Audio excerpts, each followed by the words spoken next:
Ladies and gentlemen, today's guest is a mixed martial arts legend, an Australian and New Zealand martial arts pioneer, Mark Hunt.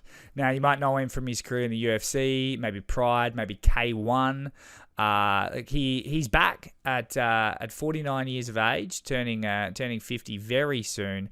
Had a recent stint in professional boxing. I think went down to Paul Gallen, beat Sonny Bill Williams. But of course, if you know him from the UFC, you know he's an absolute legend. And speaking of the UFC, there's been a highly publicized legal battle in regards to a few opponents he has taken have popped for steroids, and Mark has essentially tried to sue the UFC. I will not go into the legal jargon of it because I don't understand it, because despite not being an accomplished fighter, I've probably taken as many hits to the head as one. Now, as we push on, Mark does sort of let everyone know why he's coming back and what promotion. We've talked about Bare Knuckle Fighting Championship before. There's heavy rumors that he'll be taking on the world heavyweight champion there, Mick Terrell. And look, it's a lovely chat. Mark goes into the discussions about why and how he wants the public to perceive him, and of course how he got into mixed martial arts to begin with and fighting, and then also a little bit about the lawsuit. And it seems to be like a never-ending saga, which, you know, I feel ya. But look, without further ado, guys, it's a very rare guest, very special guest. We don't cover too much Australian MMA, but, you know, we do cover a man that is loved by everyone in Australian MMA. So without further ado, ladies and gentlemen, the Super Samoan, Mark Hunt. Ladies and gentlemen, welcome to the show. A very special guest, the legendary Mark Hunt. Mark, welcome. Hey, man. Thanks for the time, bro. That's it. Does it feel weird to be back in, you know, you're doing media and stuff again, talking about fighting and championships? I don't think it's weird. I mean, like, it has been a while. I think I was like a year since my last match. I am 50 in March, but it doesn't feel weird. I mean, like I said, it is what it's supposed to be honest. So, is it one of those things where, I mean, I guess you've answered this probably 1,000 times to 1,000 different people, but you said nearly 50. Why are you returning to fighting? Well, it's always been like when I started fighting, it was all about money. You know, and it's like right now, it's about money and a new challenge. To be honest, you know, like I said, I took on a giant in the legal battle. I'm not going to speak anymore on there, but in the end, financially, it wasn't a good idea. Well, actually, I shouldn't say that. I'm not going to say that because it was a great idea. It's been let's just say it was the right thing to do, and I'm never going to go back in the decision because it was the right thing to do. And like I said, I gave it my retirement to try and make things better for everyone else and myself. But because, you know, the playing field wasn't an even playing field, to be honest. And, you know, the change got to start from the top. But, you know, what are you going to do? You're going to continue to keep, you know, taking it from these guys that are cheating. And then, you know, so I try to do something about it. They're still in the process. And, you know, I'm here at 50 and 50 next month, and I'm in March, and I'm ready to go on a new challenge. Can I ask you just one question on that? It all started with Sure. with Brock Lesnar, right? And that matchup. Now, to look back now and see that he's maybe making a return, how does that make you feel? That ain't happening, that's for sure. And let me tell you something. So that wasn't the catalyst of that lawsuit. It was way before that. It had been issues before that, prior. You know, I've broken 16 screws in my hand to a previous opponent. So just like I said, the straw on the camel's back was the Brock Lesnar match.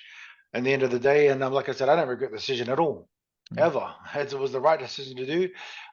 It just cost, you know, like I said, I didn't realize what it would have cost me. It cost my mental health. It cost me financially. You know, I got a bad label. My brand got damaged severely. You know, people, you know, criticize me. People still think that I'm a whiner, whinging motherfuckers. Yeah, I can't even say that word because that's just not me.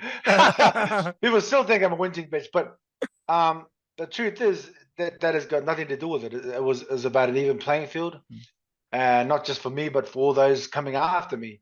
And like I said, as a pioneer, I felt it was my duty to lay the platform so no one else has to go for this rubbish, and it's still my duty. And although I won't say any more about it, it was, I'm never going to change my mind of that decision. I gave up my retirement to make things even. I didn't realize how much of a bigger deal it'll be, but I'm here to make things even and make things right. Like I said, it's time will tell about the change of it all, and like I said, that ain't happening with that Lesnar thing. I don't care what anyone says.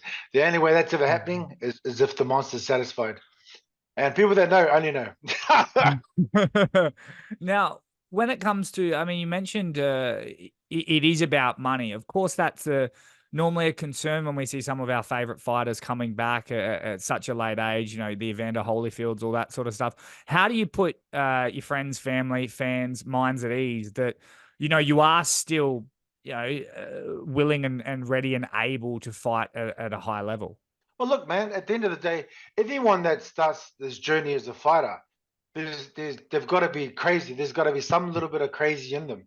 And then all of us that choose this path, some of us say, like myself, I say I was chosen to be a fighter because, Almighty said, God said, yeah, I didn't know what I want to be in life. But a lot of those that choose this path, they've got to be a couple of screws loose because this is not, no one in their right mind says to you, that this is the right way to do it. None of us are actually mentally okay when we choose this path because it's crazy if you think if this is the top table, and I've seen it many times, if this iPhone is the top table of fighting, and you have to sit at the table to feed your family, it's okay when you start because it's just you. But as you go along that journey, and you have kids come along, your missus comes along, you have to sit at that top table to eat properly.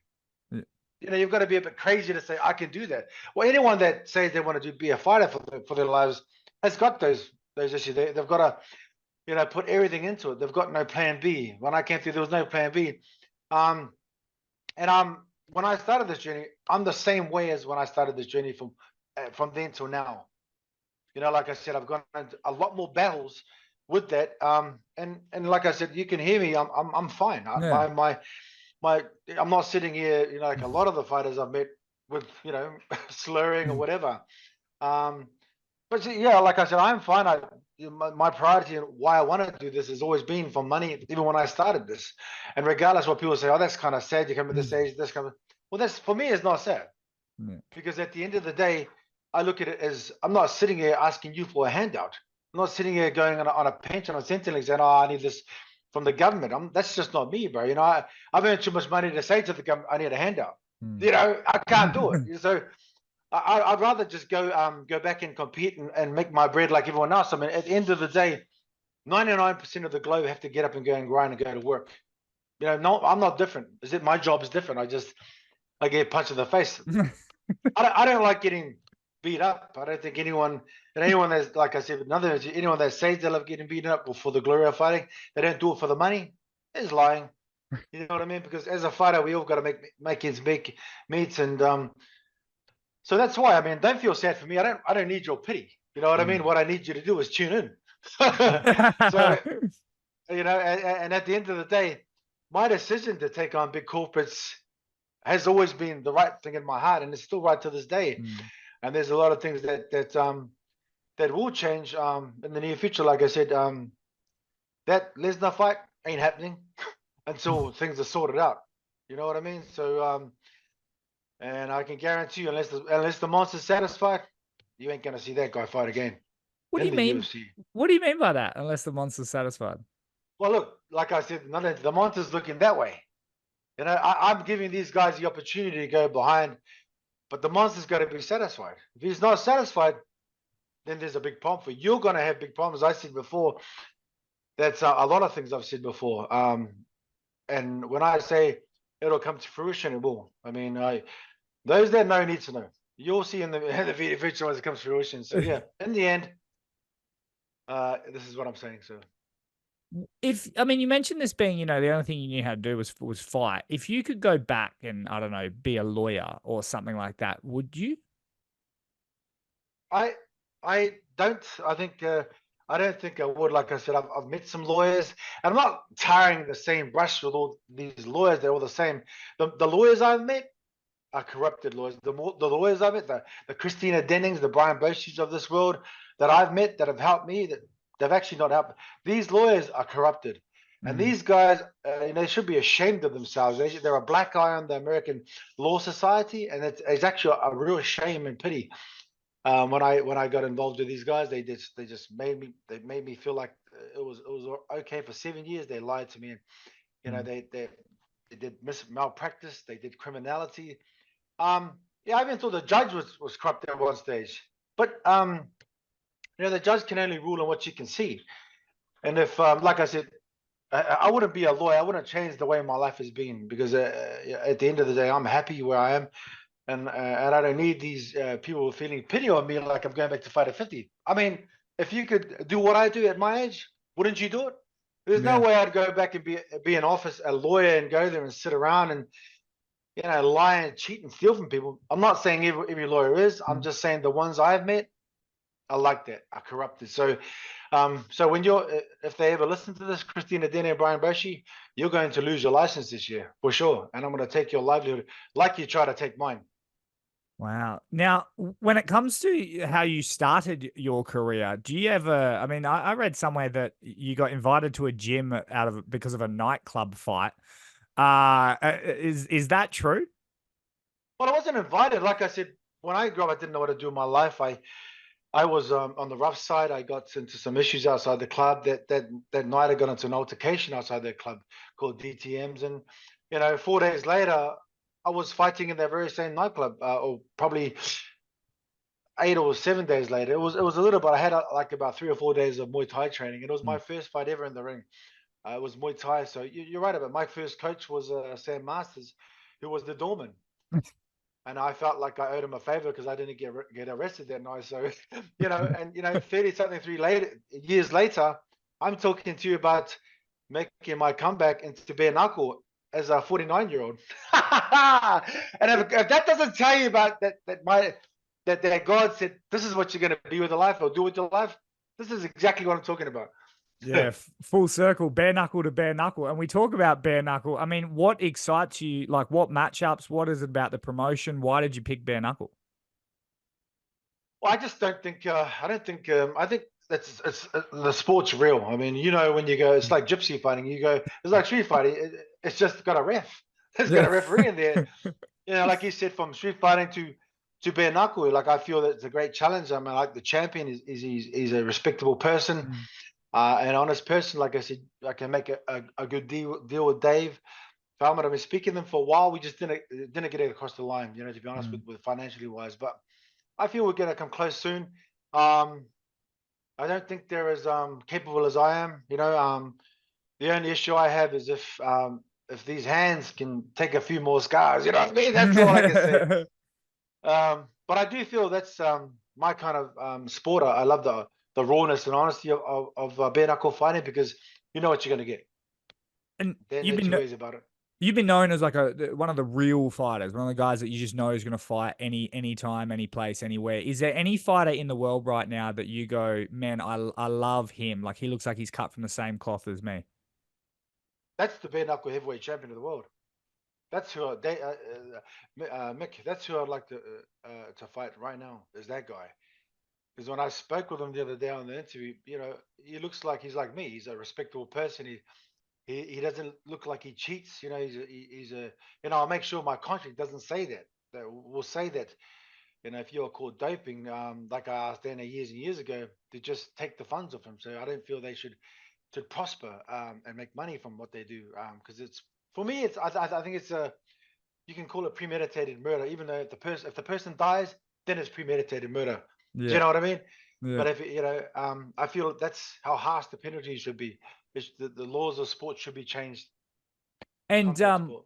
finally, before I let you go, Mark, because I do really appreciate time. I know you're a very busy man. I just wanted to ask you this, and I ask everyone this that comes on the show, but after it's all said and done, and this includes bare knuckle as well, how does Mark Hunt want to be remembered in mixed martial arts?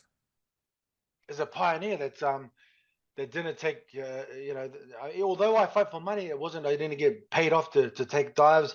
As a pioneer, to laying the platform for others behind me, all the boys and girls that want to be fighters, it can make it easier for them just to be good enough to say, okay, there's the hole that these guys have before the forefathers have gone through. We don't need to go in those holes. We just go straight, get paid, and live well. That's it. And who's the next Mark Hunt? Could be a teenager, could be a young fighter up and coming, could be a fighter now. Could be a girl. Like I said, my fighting capabilities is like I say, Garcian. I mean, my principles is what I stand for. As I want to remember, is for doing the right thing, especially because, like I said, this is a corrupt world, and fighting is rough as it is. It's pretty rough as it is anyway. Like we all. That's why I said you got to be a bit, have a couple of screws loose to try and want to do this for a living. Well, and us seeing these people, on the TV, it doesn't mean that they're doing okay just because they work for some organization. It doesn't mean they're okay. There's a lot of issues at play here. But yeah, anyway, thanks for your time. Yeah, I really do appreciate it. You sound in good health, like you said. You're speaking well, and just even as a fan, that's amazing to know that you're still at the top of your game. I'm glad that you're getting there. Hey, I don't need your pity, bro. I don't need. People think that it's sad that I'm doing this. I think, yeah, that's not sad for me. No, yeah, it's weird. It's like I feel that it's not you. I think it's the story of when you hear fighters come back, you get a little.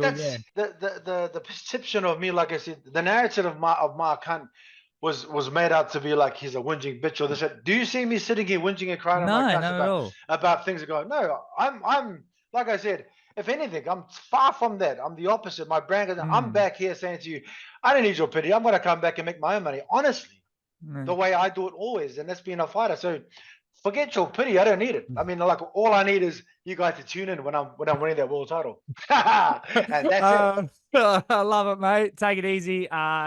Big fan for a long time. Thank you for taking the time.